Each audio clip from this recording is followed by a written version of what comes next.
Fala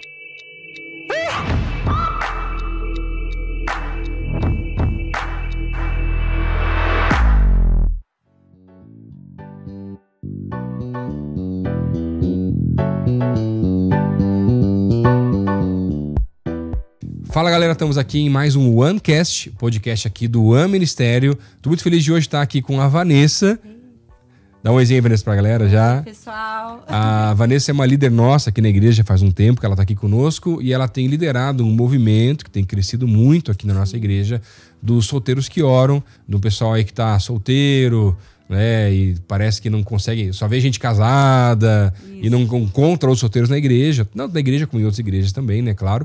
E a gente conseguiu, com esse movimento, juntar o pessoal, não para simplesmente gerar casamento, porque não é a ideia, né? É uma bênção quando acontece, mas não é a ideia, mas para que os solteiros possam se encontrar e perceberem que eles podem se descobrir ainda mais em Deus e juntos buscar ainda mais Ele também, né, Vanessa? Isso mesmo, pastor. Tem sido uma bênção caminhar com os solteiros, ter sido levantada, né? Por Deus mesmo, porque para liderar um movimento que cresceu tanto, é só pela graça e misericórdia de Deus, né? E é exatamente isso, né? Os solteiros que oram, eu acho assim, eu vejo que na pandemia isso ficou muito claro, como a gente estava espalhado, o povo solteiro que já havia a maior parte terminado uma faculdade, cada um por um lado, a maioria com o desejo de se casar, mas também perdidos com a sua vida espiritual, no sentido de agora não tem a igreja, agora eu não tenho os amigos, agora eu não tenho aquele lugar, o que eu vou fazer? Então surgiu, no meio da pandemia, um grupo do WhatsApp, né? Que foi idealizado esse grupo até pelo pastor Lelo. Sim, eu lembro. E ele falou, um dia ele me encontrou aqui na PIB fazendo uma gravação, e dele foi levar uma palavra numa das células que eu tava. Ele falou, você não quer orar por essas pessoas do grupo de solteiros? E eu, imediatamente, há algum tempo eu já estava orando a Deus e falando, Deus, eu preciso de algo relevante. Eu gosto da coisa, sabe, pesada. Eu gosto de pegar coisas do zero e fazer aquilo, uau, ver a coisa crescendo. E quando ele falou, aquilo tocou profundamente no meu coração. E ele falou assim, agora é tempo de você entregar todo o resto. E eu lembro que eu liderava a célula, eu lembro que eu liderava outros movimentos de oração. E aqui na comunicação, eu ficava aqui também, ajudava bastante aqui na comunicação. E eu lembro que eu tive que entregar, e meu coração estava muito nessas coisas, doeu um pouquinho. E eu falei, claro, meu Deus, não é fácil, né? O que eu vou fazer com solteiros? Vai virar uma bagunça. E ao mesmo tempo o desafio de estar tudo online, as pessoas distantes. E eu lembro que quando ele me convidou, a gente passou um período orando, numa campanha de oração. Quando terminou aquela campanha, tinha um dos missionários que caminhavam lá com a gente no grupo, e ele falou assim, acho que vai dar uma célula. E eu falei assim, mas eu tô fora, não quero, para mim acaba aqui, né? A campanha era para começar e terminar. E ele me chamou no privado, o Thiago Veras, e ele falou assim, Vanessa, eu acho que é para você orar, porque Deus tem algo aí nesses solteiros. E ele falou, e eu vou com você, então eu lidero junto com você a célula. E eu falei, então vamos orar. Então começamos ali um período de oração. Quando nós terminamos a oração, o Thiago falou assim, eu tô indo para Moçambique, não vou poder assumir o projeto com você. E eu falei, meu Deus, então sozinho eu não tenho como. Ele falou, continua orando. Eu lembro que foi um final de semana, quando ele falou, foi numa quinta-feira, na sexta eu me tranquei dentro do quarto. Eu já estava vindo num processo muito intenso, de muita busca, de muita oração, de muita entrega. Eu falei, como eu não posso mais cultuar na igreja, agora o culto vai ser dentro desse quarto, vai ser nessa casa, e eu quero viver tudo o que eu sempre vi os pastores vivendo, né? Porque, graças a Deus, nós temos uma igreja com pastores que realmente nos mostram a graça de Deus, né? Nos mostram o quanto eles são apaixonados por Jesus, né? Pastor Pascoal, o senhor, pastor Michel. O senhor está no céu, né, Vanessa? O senhor, vai ser sempre o senhor. Eu entendo pelo respeito, não tem problema. Não, aceita, senhor, que vai doer. Dói menos, aceita, não tem jeito. Os brancos aqui já não estão negando mais, não tem jeito, né? Já era. Virou pai, então já tem jeito. Parte desses brancos aí já tem coisa minha também, nesses cabelos. Aí eu lembro que eu me tranquei no quarto e eu falei assim, eu vou orar e eu vou obedecer como tudo que eu vinha obedecendo, tudo que ele havia pedido para entregar. Eu falei, eu vou entregar e eu quero viver o que Deus tem para viver. E eu lembro disso que ele falou assim, aquela voz do Espírito Santo, lembra que você me pediu algo relevante para tua igreja? E eu falei, eu vou orar. E me tranquei. Eu lembro que quando eu orei, eu fiquei de jejum de sexta a domingo, sem água, sem comida, intensa em oração e me esvaziando e orando a palavra de Deus e declarando a palavra de Deus ali. E quando foi exatamente 5 horas do domingo, eu abri a palavra de Deus e saiu Daniel 20, onde Sadraque, Mesaque e Abidnego eram jogados na fornalha e a única coisa que arrebentavam eram as correntes.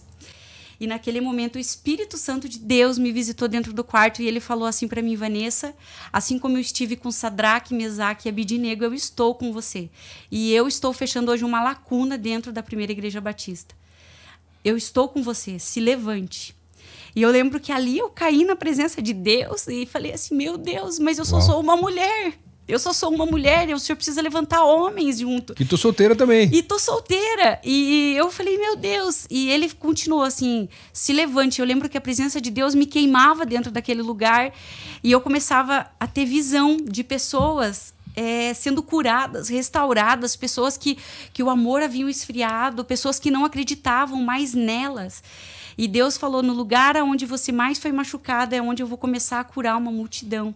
E eu enxergava muito claro aquela lacuna onde existia entre casados, adolescentes, existia o ministério de... Os namorados, noivos... Tudo, mas não existiam os solteiros. E ele me mostrou: hoje estamos fechando uma lacuna dentro da Primeira Igreja Batista. Amém. E foi muito legal o mover de Deus, porque eu lembro que foi dia 12 de junho, dia dos namorados, e ele falou: hoje eu prefiro... Que é um dia normalmente ruim para quem tá sozinho, solteiro, né? E para quem já se sente pronto para um relacionamento. Claro. E temos o outro lado... Tem gente que não tá nem aí, né? Porque ele também... que não tá nem aí. E temos o outro lado de pessoas que só quer mais de Deus, mas não tem esse lugar, porque se sente perdido. Porque eu não vou ficar com os namorados, eu não vou ficar lá com os casais, eu quero uma galera junto comigo, na mesma fase, né? Eu e o senhor falamos muito sobre essas fases de vida das pessoas, né? E foi muito especial. Eu abri e eu falei assim: Senhor, eu ouvi a voz de Deus, como nunca eu ouvia Ele falando. E eu falava: mas eu quero mais, eu quero ouvir mais, eu quero ter certeza que não é uma vontade minha. E se tiver uma pessoa aqui, hoje, quando eu abri essa célula de solteiros, eu sei que é para continuar. Quando eu abri, tinha 5 pessoas. Eu e mais uma conhecida e as outras 3 que ficaram sabendo por conta de algum pastor que indicou. Uhum. E nós 5 ali orando e eu começando a conversar e a gente começou a trocar uma ideia e sentiu, eu falei: qual é a necessidade de vocês? Por que chamou a atenção? E cada um tinha uma história. Um é porque realmente queria casar, o outro é porque morava numa cidade, região metropolitana na Lapa e não tinha nenhum projeto para jovens ali. E a outra falou: já estou mais ou menos uns 40 anos, mais de 20 anos na PIB, nunca namorei ali, nunca consegui nada. Uau. E agora tô achando que é a chance. Eu lembro que desse grupo de 5, eu e o Rafa, que é esse menino da Lapa, né, que se tornou um dos líderes nossos, a gente continuou com o projeto. Na outra sexta-feira, de 5 pessoas já foi para 60. Na outra já tinha 80. E a gente já começou a sentir vontade de começar a fazer alguns eventos presenciais, mesmo com a máscara na pandemia. E começou a vir o pessoal: vamos fazer vigília. E, de repente, nasceu o primeiro relacionamento nos Solteiros que Oram, que foi eu e o Thiago. Que estão casados hoje também. Que já estamos casados hoje. Thiago chegou na 3ª ou 4ª célula e a gente já ficou muito amigos. Ficamos mais ou menos 7 meses servindo juntos, sem a menor ideia de que em algum momento Deus iria construir um amor tão lindo. Eu sou completamente apaixonada hoje pelo Thiago. Porque começou com amizade mesmo, né? E amizade de Deus. Porque ele via Deus me colocando ali realmente na fornalha, né, me colocando ali, me tratando, me lapidando, e ao mesmo tempo eu ligava para eles que estavam ali me liderando, eu falava: eu estou no meio dessa situação, orem por mim, e ele ali me vendo lidar com tudo isso. E foi muito legal, porque a gente começou um mover de oração que se estendeu por toda a igreja, se estendeu para fora daqui, né? Hoje a gente tem pessoas em Londres, temos pessoas nos Estados Unidos, pessoas em todos os lugares orando, aprendendo mais de Deus, entendendo de fato como deve ser a vida de um solteiro cristão. Porque tem coisas que a gente descobriu nessa caminhada da solteirice, pastor, que na Bíblia não fala nada sobre namoro. Sim, sim. Então, não existe, não tem nem o termo, na verdade, namoro não aparece. Só que tem bases de ensinamentos, principalmente no Novo Testamento, que nós aplicamos para a nossa vida de solteirismo. Mas aonde cabe a igreja instruir as pessoas solteiras? A partir da doutrina da igreja, a partir do exemplo. Então, assim, quando você traz as pessoas para olhar isso, elas conseguem ter mais clareza. Então, a gente via ali que tinha muitas pessoas machucadas, muitas pessoas que estavam perdidas, assim como a gente, porque a gente fica, será que pode dar um beijinho? Será que pode ficar? Será? Então, isso começou a ficar a par. Na verdade, a Bíblia ela não vai trazer o termo namoro ou a maneira como nós entendemos hoje em dia na sociedade mais moderna, até porque, na verdade, na história da humanidade, o namoro também não existia, né? Então, namoro, na verdade, ele é uma palavra de uma criação por volta de 1920 que começou a ser utilizada a palavra ou esse formato, porque antigamente o que acontecia era que os filhos e filhas eram prometidos em casamento, né? E aí tinha aquelas junções das famílias e tal, que, a gente está falando de coisa recente historicamente, porque historicamente 100 anos, que seria mais ou menos isso, é um período muito curto, na verdade. Para nós, não, né? É bastante, mas para a humanidade é um período muito curto. Então, era muito comum esses acertos de casamento, como também no tempo bíblico, né? Então, você vai pegar, por exemplo, vários textos que vão dizer que aí, eles se encontraram, as famílias se acertaram, eles também, e aí teve uma cerimônia, uma festa, e vários textos vão dizer, e aí eles se casaram. Quando é o casamento? Não é, na verdade, a festa ou a cerimônia, mas vai mostrar muitas vezes que é a relação sexual, quando eles foram para a tenda, né? E vão usar os termos antigos, aquela coisa toda lá e tal. E aí é aquele momento que eles se tornaram uma só carne. Isso que a Bíblia vai colocar com relação à relação sexual, que vai formar o casamento espiritualmente falando, né? Esse sentido. Então, esse é um dos detalhes, por exemplo, né? Agora, e o namoro? Então o namoro tem que ter um namoro santo, onde eu vou esperar até o casamento para ter a relação sexual, por exemplo, que é uma das coisas, né, que a gente coloca, biblicamente falando. Agora, mas o que é ter um namoro santo? Tá bom, eu sei que isso não pode, mas o que pode, o que não pode. E a Bíblia vai trazer algumas orientações em vários textos, em vários outros livros ali também bíblicos, para dizer quais são esses limites. Que é só que não é, por exemplo... tá aqui, esse livro aqui trata exatamente disso. Então é só você ler aqui 15, 20 versículos, né, na sequência. É um pouquinho mais... Você tem que avocar um pouco mais para poder entender e trazer esse padrão, né? E sabe o que é o mais engraçado? A maioria das pessoas não estão dispostas a ler a Bíblia. Claro. Então, assim, o pastor, o líder, ele é a primeira Bíblia que a pessoa vai orar. Então, eu lembro, vai orar e vai interpretar e entender. Porque eu vejo, assim, muitas pessoas que a partir do momento que começaram a ver Deus levantar uma menina com uma história, né, totalmente improvável, né, porque sem pai, sem mãe, sem nenhuma base emocional bem estruturada, de repente Deus começa a levantar e começa a acontecer um mover de Deus, e de repente eu começo caso, tenho um namoro incrível com um homem incrível, e a gente começa a construir uma vida juntos, um ministério, e as pessoas ali que chegavam, começavam a ver os líderes, que eram meninos e meninas, se tornar homens e mulheres de Deus, né? O próprio Rafa, Lucas, o Tiago, eu, e aquelas pessoas começaram a ver, tem coisa aí, eu quero ver o que é isso. Não é fogo de palha. Não é fogo de palha. E a gente começou aí, Deus começou a unir também, a gente ali casar essas pessoas, né? Trazer uns casamentos abençoados. E as pessoas, não, eu preciso conhecer mais do Deus deles, eu preciso me aprofundar. Então, a gente instigava as pessoas a irem para esse lugar de intimidade com Deus, de cura em Deus, de liberdade em Deus. Não, e é muito bonito porque, às vezes, a pessoa que está nos ouvindo aí, ou assistindo, por exemplo, eu preciso me casar para ser completo. Mas isso é uma mentira. É mentira. Eu não preciso me casar para ser completo, eu preciso de Deus para ser completo. E sendo completo, eu vou poder ajudar outra pessoa também a se tornar mais completa ainda, seja no casamento, fora do casamento, né? Seja numa amizade só ou qualquer tipo de relacionamento. Exato. Então, acho que essa é uma verdade bíblica importante. Cara, eu preciso me completar em Deus. Exato. E não num relacionamento. Isso. Essa é uma das verdades mais importantes que nós descobrimos e as pessoas têm provado nos solteiros que oram, pastor.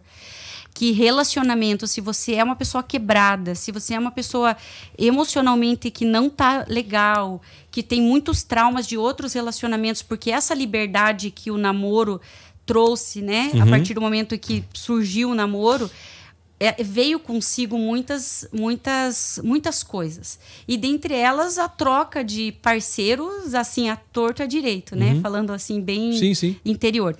E as pessoas trazem muitos traumas.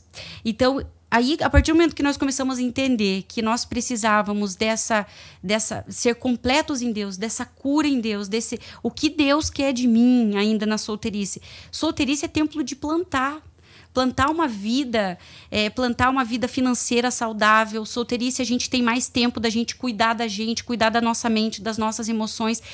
Tempo de servir, que é outro ponto importante que nós descobrimos nos Solteiros que Oram e que a gente aprende com Paulo, né?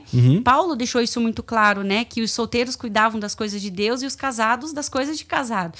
E você vê, o solteiro, ele tem mais tempo de servir. E como ele tem mais tempo de estar na presença ali também de Deus, mais tempo de servir, ele vai ter mais tempo de estar mais maduro. Claro. De amadurecer, de crescer, de realmente aprender. E esse ano nós estudamos a Bíblia juntos, nos Solteiros que Oram. Então, a gente tinha muitas pessoas que não conheciam a palavra de Deus e pela primeira vez estão encerrando. Estão se aprofundando ou leram a primeira vez? Leram a primeira vez. Uau. A gente está terminando agora. Em dezembro, a gente tinha mais de 50 pessoas que se prontificaram a ler. Não sei se todas estão terminando, mas a gente vai ter até uma premiação agora, final do ano, para quem concluiu. Então, a gente desafiou as pessoas, então, jejum, oração, esse ano, e palavra de Deus. Então, esses eram os nossos objetivos. E a gente viu, assim, tem visto e vivido realmente o mover de Deus. Isso é a receita básica para uma vida de solteiro, para uma vida de casados, né? Mas casados, eles têm a gente tem outras prioridades. Claro. Mas o solteiro, ele tem que ter uma vida realmente entregue no altar, para que realmente não se engane consigo mesmo, porque a gente vê muito hoje as pessoas apostando na autoajuda, que é forte, que é bem, mas na primeira tempestade que vem, a pessoa cai e ali ela fica prostrada.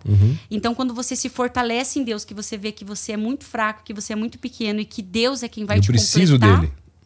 Aí fechou. E tem um outro lado, porque às vezes um dos problemas com relação a essa fase solteiro é que, se ela é uma fase mais curta... é mais tranquilo de lidar. Mas se ela vai se estendendo um pouco mais do que eu gostaria, e as pessoas começam a me cobrar disso, né? E o tempo vai passando, porque tem gente que acha que tá com 23 já ficou pra titia, tá com 26, tá com 27, com 30, 40. Então, cada um tem a sua fase, né? E aquela coisa. Mas acho que um dos maiores problemas, Anissa, tanto na vida de solteiro como na vida cristã, de uma maneira geral... é que a gente tem uma tendência a querer resolver do nosso jeito. Exato. E pegar alguns atalhos que não são os caminhos ou os processos que Deus tem para nós. E falar assim, mas Deus, estou aqui orando, né, me guardando, esperando, buscando, mas o Senhor não está mostrando, não respondeu, porque não é o tempo de Deus, muitas vezes, né? Mas tem aqui fulano de tal, ele não é tão crente assim, ele não sei o quê, mas é uma pessoa boa. Tá. Começa umas negociações. Exatamente, você vai meio barganhando e você vai deixando de desfrutar de bênçãos, porque isso é atalho. Mas atalho na Bíblia, gente, só dá coisa ruim. Só deu então, assim, ruim. Cuidado com os atalhos, lógico, eu entendo, porque às vezes não é fácil, né? Tem gente que tá há mais tempo aguardando, esperando, e esperar em Deus realmente é um desafio, mas gera uma maturidade ainda maior na gente. Então, acho que é um processo, acho que um alerta aqui talvez cuidado com esses atalhos, né? Com pessoas que estão se mostrando aí, mas que não são necessariamente aquelas que Deus tem para você. Exato. E uma coisa que eu gosto de falar, pastor, ali para os solteiros é que a gente não espera. A gente vive em Jesus. Amém. A gente vive com intensidade, sabe? A gente vive uma vida extraordinária em Jesus na solteirice, porque depois que casar, hoje eu posso falar. É outra realidade. É outra realidade, entendeu? Eu recebo mensagens de amiga minha falando, ora por mim, porque eu mal tô tendo tempo de orar, então eu preciso que você ore, porque tá com o nenê pequeno, que tá... Daí eu ia falar, a gente tava conversando um pouquinho antes de gravar aqui, daí você falar, e filhos e tal. Falei, quando tem filhos, já complica mais. Quando tem o segundo, que é o meu caso, né? Minha segunda filha, gente, tudo tem que ser mega programado, é um desafio, é uma bênção. Mas o horário fica muito apertado, é natural, né? Isso, então você entende a importância de você aprender a Bíblia, memorizar ela, crescer em Deus. Pra quê? Porque a hora que a gente vai para um casamento, você já vai com toda essa bagagem. Às vezes a gente tá ali numa situação, hoje até no casamento, o senhor pode dizer que vem assim uma coisa, uma discussãozinha, um negócio, e você lembra da palavra de Deus, mas a palavra de Deus fala para que eu, como mulher, tenho que me submeter ao meu esposo. Então eu lembro de coisas que eu estudava quando eu era solteira, para hoje evitar conflitos, confusões, desavenças, e a gente vai muito mais forte, muito mais preparado para um relacionamento amoroso. Fora que a oração de um solteiro, eu sempre falo também para os solteiros, tem que ser: Senhor, me ocupa tanto com a tua obra, faz coisas tão grandes através de mim que eu não tenha tempo de ficar choramingando para ninguém. Que as pessoas me vejam tão ocupada que elas não tenham tempo nem de me perguntar, e aí, quando que vai ser? Entendeu? Quando a pessoa te vê nesse movimento... Eu acho interessante nesse ponto, porque quando alguém tá vivendo isso e tá tão envolvido, essa pessoa, espiritualmente falando, ela se torna até mais atraente. Muito! E não falando fisicamente, porque física é uma parcela, é um detalhe. E o tempo judia desse detalhe. Isso. Mas, por mais que a gente vai tentando lutar contra. Mas, às vezes, tem uma pessoa lá, tem algum grupo na igreja, mas tá o cara, ele vai toda vez, mas ele não faz nada, não faz nada. E a pessoa começa a ajudar, a cooperar, trabalhar, se envolver, ela se torna alguém, não é aparecer, mas se torna alguém mais atraente, porque, uma pessoa dessa que quer investir, que é esforçada, que tá lendo a Bíblia junto, que tá buscando, se torna realmente mais atraente, não é verdade? É incrível, porque você conhece de fato a pessoa. Sim. Sabe? Você vê que ela quer Deus, né? Você vê que ela quer Jesus, ela quer o Espírito Santo. E eu vejo, assim, que toda vez que quando as pessoas começam a se jogar nesse servir, porque a gente tá fazendo coisas incríveis para Jesus servindo, né? Juntos nos solteiros. Coisas que nem existiam passaram a existir, coisas que eram pequenininhas, a gente começou a ver Jesus através da nossa vida fazer coisas grandiosas, e isso é maravilhoso. E as pessoas se encontrarem nesse caminho, pastor, é emocionante. Eu fui no primeiro casamento, depois, né, meu e do Tiago. O primeiro foi o teu e do Tiago. O primeiro casamento foi meu e do Tiago. Daí o segundo, que foi agora, que foi o fórum nosso que eu fui, eu chorei do começo ao fim, porque a gente vê duas pessoas inteiras, duas pessoas cheias, duas pessoas que servem, o Ricardo e a Michelle. Ela é louvor e ele é um cara de Deus, ele é um cara que coloca a mão, que é do serviço. E eu falei, meu Deus, sabe? É sobre lindo, isso. Né? Claro. E pessoas que estavam espalhadas. A Michelle... E já tem mais alguns programados aí também, né? Muitos, graças a Deus. Tô sabendo. Tem aí, o senhor vai fazer um. Eu tenho alguns. Já aí, ó. Aqui eu tava esse ano, eu fiz 40 pelo menos, né? Olha só, então... imagine só 40. E eu lembro assim, ó, a Michelle, um pouco antes dela conhecer o Ricardo, essa que casou logo após a gente fez uma vigília, e no dia seguinte ela mandou uma mensagem dizendo assim: Van, eu já tô com tanta idade, eu tô tão já triste, eu já tentei vários grupos cristãos encontrar, porque eu tô pronta, eu quero alguém, eu já decidi que eu quero alguém, mas eu acho que não tem ninguém para mim, eu acho que não é isso que Deus quer. E eu lembro que eu estava ali no fogo, assim, orando e clamando pela vida daquelas mulheres, porque a mulher, a gente tem um prazo, né? A partir dos 40, a gente já começa a ficar mais medrosa, né? A medicina, ela já nos diz, aí você tem que realmente estar pegada em Deus, porque é só Ele que vai te manter de pé e convicto que se Ele tem algo para sua vida, aquilo vai se cumprir com 50, 60 anos e amém. E vai ser uma bênção. E vai ser uma bênção. E eu lembro que o Espírito Santo ministrou assim para mim: fala para ela que eu tenho alguém para ela. Ela sabe disso. E tá registrada essa conversa até hoje. E eu falei: Michelle, Deus tem alguém para você. E você vai ser muito abençoada nesse casamento. E quantos anos que ela tava nessa época? Hein? Já estava com 40. 40 anos. E um mês depois, ela e o Ricardo anunciaram o namoro no Solteiros que Oram. Se conheceram legal. No grupo do WhatsApp. Ele começou a seguir ela no Instagram, viu ela servindo na igreja, ele junto com a gente. E já se conheceram e já assumiram o namoro e fizeram as coisas como a gente tem visto que Deus quer que faça, né? A partir da Bíblia, a partir da doutrina, dos direcionamentos que nós recebemos, né, do pastoreio, da igreja. E foi incrível, sabe? Então a gente tem vivido assim, realmente nos Solteiros que Oram, momentos extraordinários de Deus. Amém, né? Amém, amém. E casamento, pastor, eu quero até que o senhor fale, né? Isso até pra gente mandar para os solteiros. Casamento é uma decisão ou é um mandamento? Na verdade, se eu falar que simplesmente é um mandamento, eu posso gerar um constrangimento. Sim. Por quê? Tem pessoas que talvez não vão casar. Exato. Então quer dizer que eu estou descumprindo o mandamento? Porque o mandamento é uma ordem, eu preciso cumprir. Né? O problema é, mas e se para aquela pessoa não for para casar? Então quer dizer que aquela pessoa está em pecado, está descumprindo uma ordenança, um mandamento e tudo mais? Não. Então assim, casamento, para mim, mais do que uma decisão ou uma ordenança, é uma bênção. Que talvez seja uma melhor palavra até, na verdade. Mas ele também é uma decisão. Porque eu posso decidir não casar. Mas a questão não é eu decidir. Até como a gente estava conversando antes, acho que a questão maior é, Deus, a sociedade tem uma certa pressão. A igreja mais ainda, até, na verdade, com relação a um solteiro até, né? Ou uma solteira. De formar uma família, de multiplicar, encher a terra e por aí vai. Acho que a maior questão é, em tudo que eu faço, eu preciso consultar a Deus para a minha vida. E eu creio que o casamento é a segunda decisão mais importante que eu posso tomar depois de decidir caminhar com Jesus. Exato. Porque vai ser quem vai estar do meu lado e vai construir uma família junto. A família pode ser de 2, pode ser de mais até, dependendo de que for que Deus tem para aquela família. Mas eu preciso tentar entender, Deus, tá, eu estou consultando o Senhor com relação à faculdade que eu faço, com relação ao trabalho, com relação a tudo da minha vida, mas será que eu consulto a Deus sobre o casamento também? Será que é para eu casar? Será que não é para eu casar? Exato. Eu creio que é uma bênção, tá? Ou, por exemplo, como a Bíblia vai dizer com relação a filhos, e a Bíblia vai chamar os filhos de uma herança do Senhor, tá? Mas tem gente que, quando a gente fala de herança, não sabe lidar com herança. Tem gente que recebe uma herança e torra aquela herança.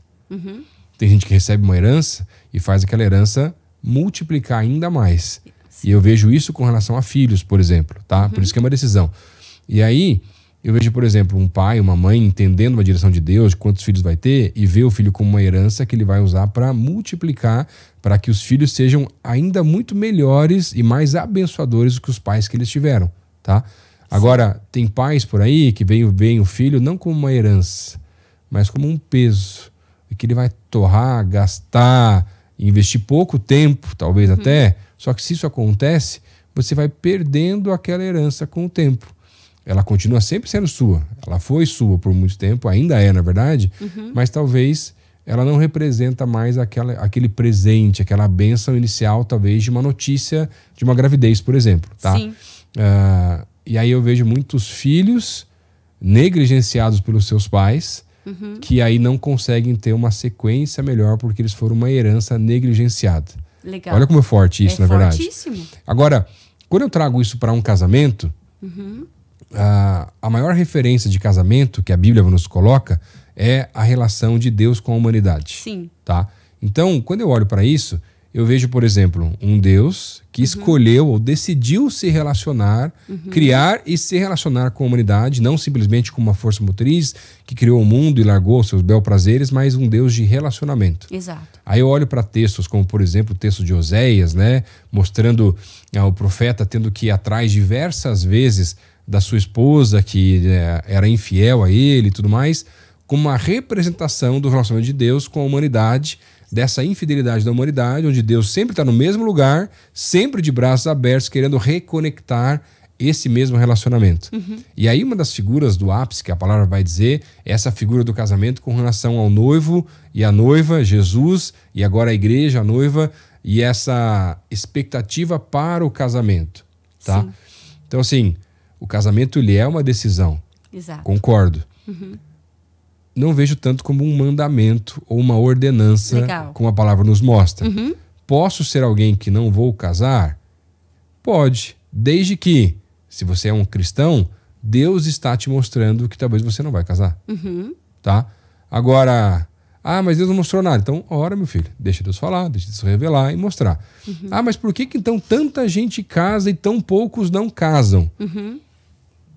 Porque talvez está sendo envolvido pela sociedade, pelo formato, ou talvez existe algo tão forte, Deus dentro de nós, já colocado, na verdade, como uma vontade, uma criação, também dessa direção que Deus coloca, da gente poder deixar um dia pai e mãe, se encontrar com uma outra pessoa, né, do sexo oposto, e tornarmos uma só carne, não só para tornar uma só carne, mas para abençoar ainda mais. Sim. Porque talvez eu possa entrar nessa situação mesmo com relação à escolha de ter ou não filhos, mas em Deus, porque eu escolho em Deus, não simplesmente em mim mesmo. Exato. Tá? E aí eu posso colocar essa situação também para tentar entender o que Deus tem para mim com relação ao casamento, o que Deus tem para mim com relação à paternidade, porque de repente Deus pode trabalhar na vida de um casal que eles vão ser pais, mas vão ser pais espirituais. Exato. Entendeu? Ou então, num casal que às vezes ficou anos tentando ter filhos e não conseguiu por uma situação clínica, ou simplesmente que não conseguiram realmente, seja qual for a questão, que talvez eles vão ser uma bênção para poder adotar crianças até que não tem uma família, e eles vão poder ser uma família para quem foi desprovido disso por alguma razão que é maior do que aquela criança, né? Que é além dela, na verdade. Então, eu vejo uma bênção diferente nesses processos. Sim. Faz sentido? Faz sentido. Eu gosto sempre de esclarecer, porque essa é uma das perguntas que mais me fazem. Né? Então, é um mandamento, eu posso decidir. E uma coisa que eu sempre gosto de falar, principalmente para os homens, né? Porque o homem, assim, ele é envolvido muito com a questão sexual, né? A gente vê isso.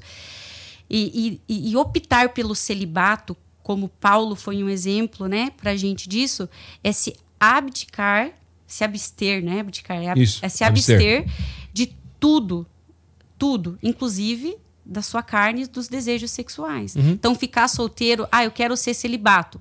Você tem que estudar, se aprofundar, buscar entender o que é. E não é para ficar solteiro, aprontando todas. Porque também não adianta. Daí não adianta. Você não tá casado, mas tá aprontando um monte. Aprontando um monte. A questão, na verdade, com relação a essa decisão, Vanessa, talvez é um pouco diferente, tá? Porque qual que é o problema? Às vezes, o problema é que tá levando mais tempo do que você espera com relação a chegar ao casamento. Sim. E a pessoa até quer casar. Sim. Buscou por muito tempo e acabou se frustrando. Teve relacionamentos que não deram certo. Sim. E aí é aquela coisa, quando você quer muito algo, você vê dá certo para todo mundo, menos para você. Porque a grama do vizinho sempre parece mais verde, né? O que não é verdade. E aí, talvez o problema é que tem gente que está começando a achar que esse celibato ou não casar é uma opção, mas por uma frustração. E não por uma orientação do alto. Isso. Entendeu? Acho que aí é a chave da questão. Perfeito. Então, assim, a questão é, você quer ser cristão? Você quer andar com Jesus? Eu preciso começar a andar pela fé e no Espírito.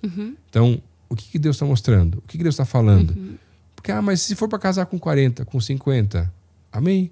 Gostaria? Talvez não, porque para mim, na minha leitura de vida e tal, teria sido melhor mais cedo, mas eu quero ver o que Deus tem para mim nesse processo. Exato. E eu vejo muito forte até... algo até mais profundo, porque a palavra de Deus vai revelar pra gente que Deus conhece os desejos do nosso coração. É verdade.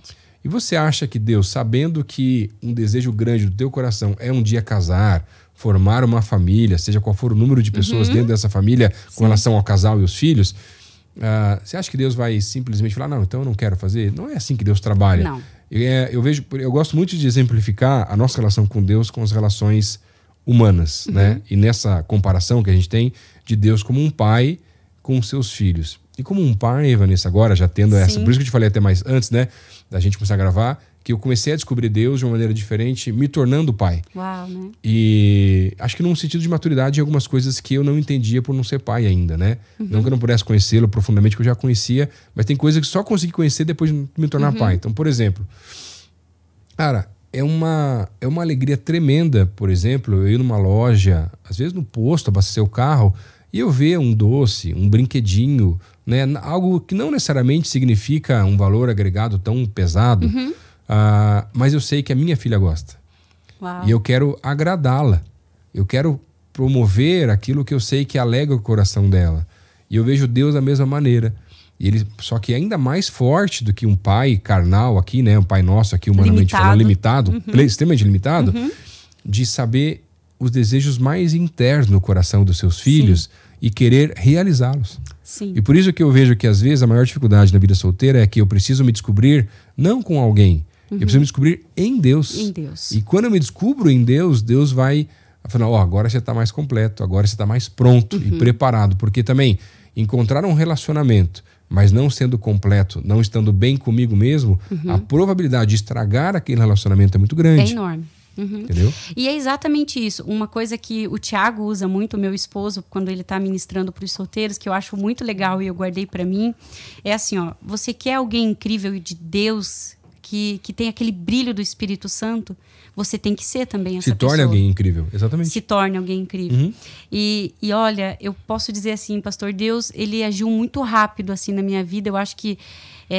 porque senão eu ia ficar ali fazendo coisas ainda mais doidas, porque eu sou apaixonada, doida por Jesus, assim mesmo. E eu falei assim, gente, se hoje eu tivesse a maturidade que eu tenho em Jesus, eu ia fazer coisas muito maiores para Deus. sabe? Eu ia usar minha solteirice, assim, para fazer coisas, assim, realmente extraordinárias. Porque quando você se disponibiliza, fala assim... Olha, Deus, eu estou aqui, eu quero ser um lugar do fluir do Teu Espírito Santo. Me ajuda a fazer coisas realmente lindas para o Senhor. E que eu não quero ser vista, eu quero só que esse lugar exista, que que flua, que eu seja um lugar que flua. Eu vejo coisas assim, pequenas, que eu falo assim, nossa, como eu gostaria de ter tempo para ir ali fazer. Sabe? Ai, como eu gostaria de fazer aquilo dali para Jesus. Mas olha que interessante, isso é um processo na vida, e às vezes, na nossa caminhada cristã, Sim. e às vezes a gente se culpa por ter perdido tempo. Também. É uma impressão que dá verdade. Nesse sentido. Mas é difícil a gente querer comparar, por exemplo, a Vanessa, o Lucas de 5, 10, 15, 20 anos atrás, porque não tinha condições de eu ter a mesma maturidade. Exato. Tá? Eu acho isso muito bonito quando a gente fala com relação à questão de filhos agora até, né? Tanto espirituais quanto fisicamente falando, porque eu creio no cristianismo progressivo, tá? No sentido de crescimento, mas de maturidade. Então, eu vejo muito forte, por exemplo, algo que a gente vive aqui na cidade de Curitiba, né? Com relação a esse movimento de unidade, por exemplo, da Semana de Avivamento. Mas quando eu era mais novo, eu não vivia isso. Eu venho de uma formação na Igreja Batista, e a gente não era muito de conversar com outras igrejas. Então Deus foi trabalhando na minha história por muito tempo, para depois de muito tempo eu estar mais aberto e hoje poder dizer que grandes amigos meus são pastores de outras igrejas, né? E esse é o movimento de unidade que Deus vai construindo. Mas eu fico imaginando, Vanessa, o que Deus vai fazer com as próximas gerações, porque eles não partem de onde eu parti, eles partem de onde eu cheguei. Isso. Entendeu? Então eu digo muito assim, que num cristianismo que ele vai... Porque assim, eu creio que o cristianismo ele está a uma geração de acabar e de ser a maior explosão da história do avivamento da sociedade no mundo todo. Com certeza.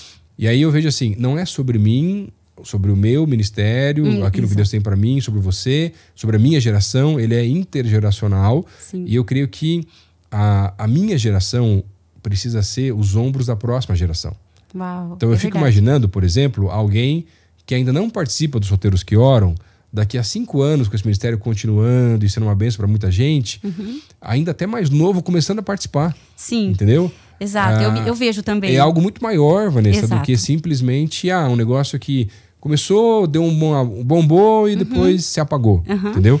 Eu gosto desse processo da maturidade. Porque, por exemplo, aí quando eu falo de paternidade, nessa visão que eu vejo talvez um pouco diferente o jeito do olhar de Deus, eu fico imaginando assim, cara, meu pai e minha mãe foram uma bênção na minha vida, mas eu fico imaginando assim, a partir de onde eu e minha esposa já pudemos chegar agora em crescimento, maturidade espiritual e tudo mais, e como a gente tem tentado ensinar as meninas, ainda muito pequenas, claro, eu fico imaginando onde que elas vão chegar. E a minha expectativa, independente do que elas vão seguir na vida, é que vai ser muito maior do que os pais. Não como uma pressão, mas porque elas partem de algo maior que elas já tiveram a possibilidade de receber. Que a gente já andou. Exatamente. Né? A gente já andou por já estamos aqui, então daqui para frente tem que ser diferente. Entendeu? Faz sentido, assim. E eu gosto muito de consumir conteúdo de pessoas maduras, né? Cristãos maduros, porque eu não preciso errar naquilo que o pastor Lucas talvez já errou. Exatamente. Eu não preciso errar. Isso é sabedoria. Isso. Eu falo sempre ali para o pessoal que é mais próximos, para os líderes, eu falo assim, olha, vocês estão indo hoje abrir as células de vocês, nos campos de vocês, nas cidades de vocês. E vocês viram tudo que eu fiz que deu certo. E vocês viram tudo que eu fiz que deu errado. Então, a partir de aqui, vocês têm que fazer histórias muito maiores e extraordinárias para Jesus de formas muito mais embasadas, maduras, porque vocês já sabem boa parte do que não fazer. Sim. Então, eu gosto de consumir isso. E no período de solteiro, da solteirice, as pessoas têm que consumir, porque elas precisam se preparar. Eu quero casar, eu falo isso assim, ó, eu gosto muito disso, de explicar para eles. Eu decidi casar, eu tô buscando a Jesus, tô top, tô servindo. Quando chega aquela pergunta da entrevista, assim, né? Quando a gente vai fazer uma entrevista, a famosa pergunta: por que eu vou escolher o Lucas e não você, Vanessa? É isso que a gente olha quando a pessoa está servindo. Por que eu vou escolher o fulano e não o Beltrano? Porque você vê lá o cara, não está fazendo muito, não quer nada com Deus, e você vê um cara ali servindo, se entregando, fluindo. Então, quando você decide pelo casamento, você tem que se preparar, você tem que ser uma boa opção. Tanto para uma pessoa que vai querer você, tanto para Deus falar assim: não, eu vou dar essa benção para aquela outra benção para ser uma benção. Não, e até porque assim, é isso. Nesse processo de conhecer alguém, Vanessa, o que normalmente tá, de maneira mais genérica, geral até, mulher normalmente busca muito uma segurança em alguém. Exato. Só que a segurança não é necessariamente financeira. Não. Ah, porque tem que ter muito. Não é acadêmica. Pode fazer parte disso, mas não é exclusivamente isso. Não. A segurança é saber, em alguém que eu tô querendo conhecer e tô me interessando, se essa pessoa vai me dar a segurança que eu preciso, tá? No sentido de, cara, se der tudo errado, ele vai se virar junto comigo e a gente vai dar um jeito. Exato. Entendeu? Pode todos os planos darem errado, a gente vai resolver e eu não vou ficar largada. Exato. Eu não vou ficar, sei lá, tendo que criar eu me casei com um homem, mas descobri que eu me casei com um menino, que sei lá, porque talvez os dois estão com salários bons e se um só trabalhasse, desse para manter a casa, de repente um perde, assim, casou. Aí digamos que o homem perdeu o emprego, por alguma razão, seja qual for, tá? E aí aquela coisa, o normal pode levar um tempo para conseguir o trabalho, tudo bem, não é um problema, mas você consegue ver o esforço da pessoa. Então imagina assim, cara, tô casado, tô indo trabalhar todo dia, e todo dia chego em casa e vejo lá meu marido que não faz nada. Só videogame. Ainda não procura trabalho. Tem os que não são cristãos ainda ficam fumando maconha, aprontando. Um moleque. Essa é a questão. É um moleque. Aquela coisa, não tenho nada contra videogame, eu gosto, jogo, mas, cara, tem que ter limite. O dia inteiro não dá. Do dia inteiro não precisa. Então assim, cara, minha esposa saiu trabalhar o dia inteiro, tô indo procurar um emprego, não tá fácil, tem fases difíceis. Tô dizendo que é imediato, não é assim, lógico, longe disso. Mas vocês sabem o que eu tô falando. Sim. E essa é a verdade. Então, essa é a segurança que eu quero buscar. Claro, agora, talvez por alguma razão, os dois podem decidir que um não vai trabalhar por um tempo ou por muito tempo e tá tudo bem, não tem problema. Mas não vai anular outras responsabilidades, né, da família, da casa e tudo mais. Essa é a questão. Agora, o que o homem procura? Você sabe? O que eu pergunto ali bastante para os meninos, eles gostam de mulheres que realmente amam a Deus, que servem a Deus. Eu já fiz essa pergunta, ele veio tanto para o grupo de mulheres e eu falei, e eles falam muito assim, é a coisa mais linda ver uma mulher que tem uma vida entregue no altar. É lindo ver uma mulher que ora, uma mulher que toma frente, uma mulher que tá ali, que tá junto com você, que você sabe que aquela mulher tem uma vida entregue que vai te levar. Porque eu vejo que a maioria dos homens, eles têm dificuldade de acessar esse lugar de fé. Então, quando eles veem uma mulher ali forte, firme em Deus, brilhando a presença do Espírito Santo, eles gostam disso. Claro, chama atenção. E tem uma vida regrada. Mas sabe qual é a palavra que resume isso, na verdade? Qual? Tá? Porque isso vai acontecer até num ambiente não cristão, na verdade, que não vai ter essa busca, né? Sim. Vai ter como identificar isso. Mas o que o homem busca, inconscientemente falando, é confiança. Que ele quer encontrar alguém que ele pode confiar. Uau! Que vai ajudá-lo a crescer, tá? Em várias áreas, que vai estar com ele em qualquer situação, que traz esse lado da segurança que a mulher busca até mais do que o homem, mas principalmente que vai preservar a vida dele e não vai expor ele de maneira alguma com as suas debilidades, dificuldades e por aí vai. Exato. E ele, às vezes, não é algo que você identifica no início de um relacionamento. Mas durante um relacionamento, que eu tenho visto muito em muitos casos, né, que eu tenho acompanhado, é que relacionamentos em que o homem não consegue confiar na sua namorada, no caso, ou noiva, tem uma grande tendência a não continuar. Por quê?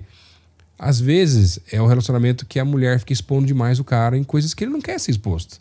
Porque existe uma grande diferença entre vida pública e vida privada. Vida pública é o que as pessoas podem saber sobre mim e tá tudo certo. Vida privada é aquilo que eu não quero que as pessoas saibam sobre mim. E não é o que eu quero esconder, porque eu tô tratando ainda. Exato. Eu tô lidando. E talvez um dia eu vou usar isso para abençoar, eu vou expor e tal, mas ainda não é o momento. Ou então, aconteceu alguma situação lá que foi constrangedora no casal. Algo que era para ser privado, que vocês já conversaram, mas o outro vai lá e resolve expor o marido e tal. Cara, é algo, o namorado, sei lá, é algo que pro homem vai perdendo o encanto. E por isso que confiança para um homem é muito importante na pessoa. E claro, com isso vai trazer a fidelidade, tem outros pontos que são rupturas drásticas, né? Mas a confiança de maneira geral naquela pessoa, que é uma pessoa que não é só quem vai cuidar, que vai ajudar, né? Exato. Isso tudo faz parte, mas que ele pode confiar, que vai ajudar em todas essas áreas e que não vai... abandoná-lo, traí-lo. Abandonar, trair, mas assim, com relação à confiança, que eu digo, até me fugiu a palavra agora, mas nesse sentido de preservação. De exposição. Legal, exatamente. De intimidade. Isso é muito legal, pastor, e até eu vou fazer o pessoal ouvir bastante, né? Porque eles falam que gostariam de ter essa mulher de Deus. E a mulher de Deus, ela é isso, ela é sábia, ela edifica, ela é auxiliadora. Tem esse lado da mulher, o homem querer uma mulher de Deus, mas a mulher também quer um cara de Deus. Claro, com certeza. Pode ser que talvez uma grande quantidade dos homens não tá na mesma pegada, não tá buscando, mas quando tem um lá, você sabe que é diferenciado também. É diferenciado. Então, assim, é verdade. Eu quero... porque o casamento não é para buscar o casamento para ter um momento em que um vai carregar o outro nas costas. Casamento não é mochila, gente. Não é assim. Casamento é parceria pra gente caminhar junto e os dois crescerem juntos também. Então, assim, pode até acontecer de um estar um pouco acima ou abaixo, né? Ou ter mais tempo de caminhada. Tá tudo bem. Mas aí, a partir disso, de um relacionamento, cara, como é que a gente vai se ajudar pra gente mutuamente crescer em Deus e se tornar ainda melhor um pro outro também? Tiago fala uma coisa também, pastor, que eu aprendi com ele, que é assim, ó, a melhor opção para o solteiro cristão é o casamento. Porque é muito legal, gente. Casar com gente de Deus é assim, ó, o casamento é uma bênção. Só que aquela coisa, casar com gente de Deus, que Deus confirmou, isso, que mostrou, revelou. Todo o processo que a gente já falou aqui. Agora, casamento é uma bênção, mas pode ser uma maldição. Sim, quando? Exato. Quando você casa com uma pessoa que não deveria casar. Não deveria casar. E isso já Só que namoro. Casou, agora dá um jeito. Vamos ajeitar. Joelho no chão, oração. Então tem várias histórias de pessoas aqui na igreja que casaram muito tempo atrás. Eu conheço. E, sei lá, orou 20 anos pela conversão do marido, da esposa. Foi uma luta com os filhos e tal, mas Deus fez uns milagres também, né? Exato. Eu tive... A minha avó, que me criou, ela veio morrer cedo e ela era assembleana e depois ela foi quadrangular. Então, eu cresci somente com ela, da família toda. Só ela era muito cristã. A nossa casa tinha louvor e oração no radinho, sabe aqueles radinhos? Porque lá era bem interior, né? Então, tinha louvor e oração no alto volume todos os dias. O meu avô, ele nunca se converteu. Mas era impressionante, assim, como a minha avó, ela tinha autoridade na nossa família, na vizinhança. Era respeitada pela fé que tinha. E eu lembro, assim, que as crianças ficavam doentes, as mães vinham lá na nossa casa, a senhora ora pelo meu filho, dona Laide, porque as pessoas falavam que ela orava e as crianças ficavam curadas. Então, eu vivi nesse ambiente somente com a minha avó. E ela falava assim para mim, antes dela morrer, o maior sonho meu era ver o seu avô aceitando Jesus. E ela falava assim pra mim, ó, um dia, ela já sabia que estava doente, ela falava, ó, toda vez que você estiver sofrendo, que você não estiver bem, e ela repetia isso várias vezes, e eu tava ali com, acho que 8 para 9 anos, quando ela morreu, e ela falou, vai ficar só você e seu avô, mas nos dias difíceis, você vai dobrar o teu joelho, se não tiver lugar nenhum, você vai no banheiro, e você vai orar para Jesus. E ela falou assim, eu não quero que você nunca esqueça disso, dessa nossa conversa. Então, eu lembro que no decorrer da minha vida, eu passei muitos momentos difíceis. Mas eu lembro sempre dela falando para mim, dobre seu joelho, ore e Jesus vai te ajudar. E eu lembro que eu passei por muitos momentos. Eu lembro exatamente. Por vários vales da sombra da morte, né? Exato. E eu tava lá com o joelho dobrado, muitas vezes dentro do banheiro mesmo, porque não tinha onde. E eu podia sentir a presença de Deus. Então, assim, a nossa vida com Deus, ela vai nos direcionar para todo o resto. Amém. Tem coisas que são muito fáceis de entregar. Muito fáceis de perguntar, Deus, o Senhor quer... Até falei um pouco antes para o Senhor, né? Questões pessoais aqui, ainda de decisões.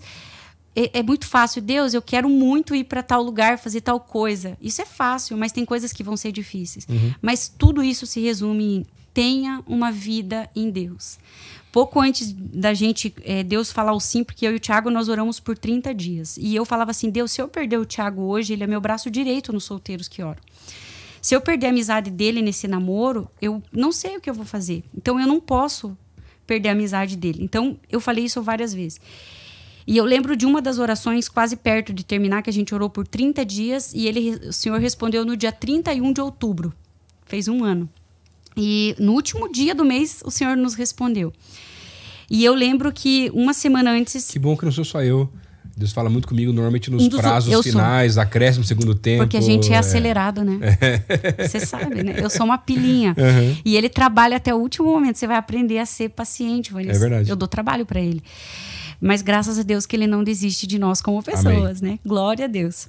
E eu lembro que o Senhor falou bem assim para mim. Eu estava de noite, era madrugada, e eu amo orar de madrugada. Porque é o horário onde eu acalmo, que não tem nada para fazer, e ali eu tô na presença do Senhor. E ele falou assim para mim, pastor, e eu vi exatamente o Tiago, né, em cima de uma cama, e ele falou assim, eu vou te colocar numa situação, porque agora eu preciso que você aprenda a amar o Tiago como você me ama.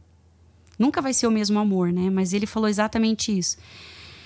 E quando a gente conhece o amor de Jesus, que a gente se relaciona com Jesus, a gente aprende a amar as pessoas. E a gente só aprende a amar, e as pessoas só aprendem a nos amar quando a gente está no mesmo Deus, servindo o mesmo Jesus. Sim. E eu lembro de ver assim o Tiago naquela situação, e eu falo assim, Deus, mas será que eu vou conseguir amar o Tiago se faltar um braço, uma perna, se faltar saúde? Alguma situação diferente, sei lá, né? E ele me colocou exatamente naquela situação, naquele momento de oração. E eu vi, assim, o Tiago naqueles últimos dias agonizado, né? Meu Deus do céu, eu já gosto muito da Van, o que vai acontecer e tal. E eu lembro que eu acordei de manhã, fui orar, e com aquela coisa, com aquela cena ruim, assim, né? Que ficou dentro de mim. Será que eu vou amar esse menino a ponto de ficar com ele se tudo faltar para ele? Dinheiro, saúde.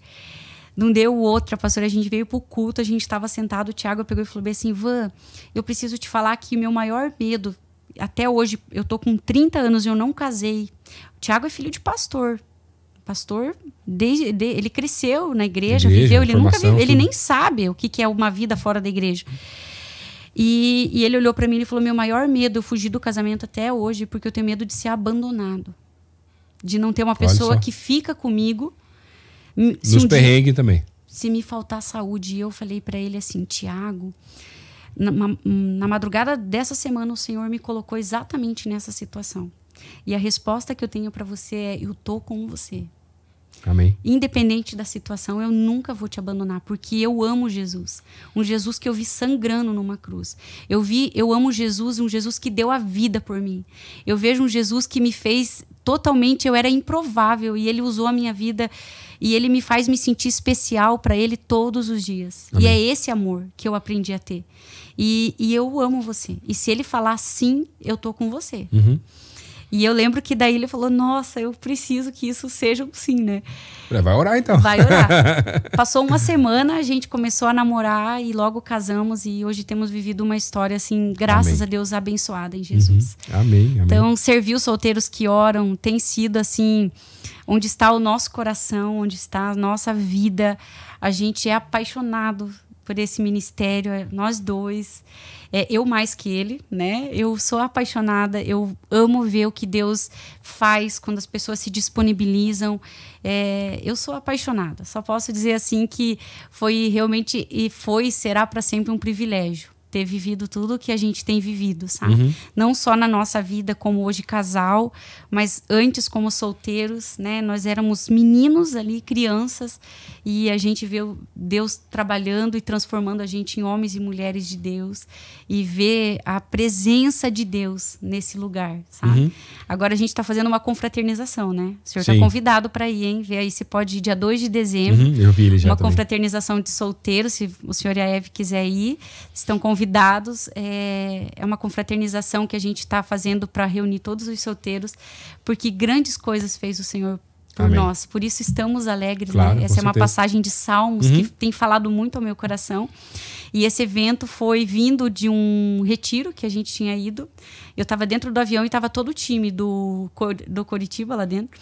E eu falei assim, tem solteiros aqui? E comecei a orar por eles ali, comecei a falar de Jesus, e tinha já um dos jogadores amigo ali e tal. Já conhecia? Isso, e a gente começou a orar por eles, e o Senhor, quando eu parei de orar, ele falou assim para mim, eu tenho um time muito maior que eu preciso trabalhar, e eu preciso que faça um evento que seja assim, assim, assado. E eu falei, Deus, mas a gente não tem nada, já vai ser dezembro tá tudo fechado. E tá sendo sobrenatural. E até porque você anunciar, tem outros times que vão querer que você ore também daí, né, Vanessa? Então, não é só o Curitiba, né? Exato. Não é só os coxa, né? Não é tem só os mais... coxa. Atlético, Palmeiras. Foi aí, muito né? legal. E a gente tá vendo um mover de Deus para essa confraternização. E para os solteiros estarem lá, para a gente se alegrar juntos, ter esse tempo. E as pessoas têm muito preconceito, sabe, pastor? Claro. Ainda tem muitas pessoas que têm preconceito. Mas eu no ministério de solteiro. Acho que não tô nessa fase ainda. Acho gente, que quando eu estiver com mais idade. Não, a gente tá solteiro, vai lá, né? Tem que ir. E assim, o mais legal de tudo que eu falo assim. Tem mais amizade, conhecer exato, gente. Exato. Não é só relacionamento. Não é. Gente não é. legal pra conhecer. Exato. Fazer amizade, estar junto, aprender mais de Deus. O povo de Deus tem que caminhar junto, pastor. Sim, amém. Sabe? Em todas as fases. Porque um fortalece o outro, um levanta o outro, ferro afia ferro. E se eu tenho que aprender mais. Sim. E então tá e todo acho que mundo até essa convidado. fase de solteiro, uma coisa interessante de se pensar, é bem o relacionamento realmente de Jesus com a igreja, do noivo, da noiva, dessa figura do casamento de Deus com a humanidade. Porque eu acho que assim, enquanto eu tô solteiro, eu preciso aprender a amar, a servir a Deus. E viver intimidade com ele. Mas também me preparando para essa simbologia do casamento. Exato. Onde eu vou poder também aprender e entender que eu preciso amar e servir o meu esposo, a minha esposa. E eu preciso me preparar para isso. Os papéis, Os papéis, entender que eu vou precisar, se preciso for, como a representação de Cristo, a igreja, me entregar por ele ou por ela. E será que eu estou pronto para isso? Exato. Talvez não. Então, vamos aprender mais, vamos aprofundar mais, vamos se preparar ainda mais para viver um casamento ainda mais especial. Abençoado. Sim. Né? E tem um livro muito interessante até, Vanessa, que eu indico para quem vai casar, né, normalmente, mas quem está solteiro já poderia fazer até ler para descobrir, que é O que não me contaram sobre o casamento que eu preciso saber. Uau. Do Gary Chapman, que é o autor das 5 Linguagens do Amor. E ele é muito interessante porque ele vai contando em cada capítulo alguma área que você precisa começar a encontrar essa unidade também no casamento. Então fica a dica aí, tanto para solteiro como também para quem tá noivo já, né, e tudo mais. É muito legal, mas o principal dele, quando você tá num relacionamento, é você conversar sobre as perguntas do final de cada capítulo, na verdade. Uau. Porque ele vai gerar conversas muito fortes que não são tão naturais, que é o que vai trazer essa unidade também num casamento, tá? Então fica a dica aí, acho que é muito legal também. Maravilhoso, muito bom. Tá bom? Conversa boa, hein? Boa, e quando tiver o tempo já foi, já. Se deixar, a gente fica o dia inteiro. Vai, eu acho que vou fazer um episódio segundo, terceiro, trazer a Vanessa mais vezes aí também já. Vamos né? separar lá uns temas pra galera solteiras aí da igreja, pra ajudar eles. Se quiser no próximo encontro levantar alguns, a gente traz e faz alguns aí já depois com o pessoal também, não tem problema. Pode deixar. Tá bom? Tá convidado. Vanessa, obrigado pelo teu tempo pra estar com a gente aqui também. Senhor. Você que tá solteiro e quer conhecer um pouquinho mais, segue depois o nosso perfil lá no Instagram. Isso, que é os solteiros que oram em missão. Vou mudar agora. O finalzinho tá mudado. Entendi. Pra gente realmente incentivar a galera a ser servo. Aí e se você é de Curitiba, tem algumas células que acontecem aqui, alguns horários também que você pode participar. Exato. Tem células presenciais de pessoas dos solteiros que se reúnem, tem células online, todos eles estão ali na bio do Instagram dos solteiros. Então, só seguir o Instagram, pegar as informações e participar com a gente. Mesmo que você não seja de Curitiba, você também pode participar. Exato. Tem muitas atividades online também. Que bom. Eu queria o pessoal tá longe pode participar também, né? É verdade. Tá bom. Obrigado, gente, pelo tempo de vocês aí, para assistir e ouvir a gente. A gente se vê no próximo OneCast. Isso aí. Tchau, pessoal. Viu? Tranquilo? Muito bom.